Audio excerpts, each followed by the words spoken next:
আল্লাহ যখন যা করে বান্দার ভালোর জন্য করে। হয়তো প্রথমের দিকে আমরা সেটা বুঝতে পারি না, কিন্তু সময়ের পরিক্রমায় যখন বাস্তবতা নিয়ে সামনে আসে, দিন শেষে আমরা বলতে বাধ্য হই আসলেই ওই দিন ওই ঘটনাটা হওয়াতে ভালোই হয়েছে।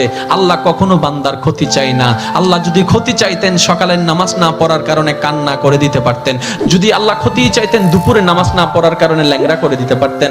আল্লাহ সেটা চান না। আল্লাহ চাই বান্দার সব সময় ভালো। আর মা তো দেখেন জন্ম দেওয়ার কারণে সন্তানের অপরাধ করার পরও মা সন্তানের প্রতি কতই ভালোবাসা, কতই মায়া। বাবার কাছ থেকে সন্তানের পিঠকে বাঁচাই ফেলছে, এরকম হাজারো মা আছে ওই মায়ের জন্য। কিন্তু আল্লাহ পাক রব্বুল আলামিন বান্দার উপর কতটুক ভালোবাসে দিয়েছেন সেটা আমরা বান্দারা বুঝতে পারি নাই বলে শয়তানের ফাঁদে বারবার পা দিয়ে আটকাই যাচ্ছি। মনে রাখবেন, মনের মধ্যে কথাটা বসাই ফেলবেন, আল্লাহ যখন যা করে বান্দার ভালোর জন্যই করে। একদিন না একদিন সেই ভালোটা আপনার বিবেকে এবং মনে প্রমাণ হয়ে সামনে চলে আসবে।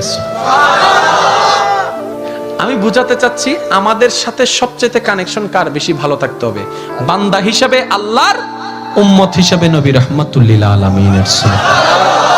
এখানের ভিতর যে কেউ চাইলে জীবন সাজাই ফেলতে পারবে। আমি বলছি যে কেউ, anybody, you can do it, not impossible.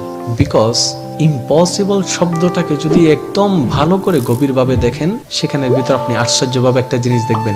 Impossible একটু যদি ডিফাইন করেন, ভাগ করেন, দেখবেন I M possible. Impossible, possible কে আলাদা রাখেন, আই এম কে আলাদা রাখেন।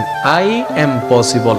ইম্পসিবল শব্দটাই আপনাকে জানান দিচ্ছে আমি অসম্ভব নই, যদি রবের রহমত থাকে আমি তোমার জন্য সম্ভব।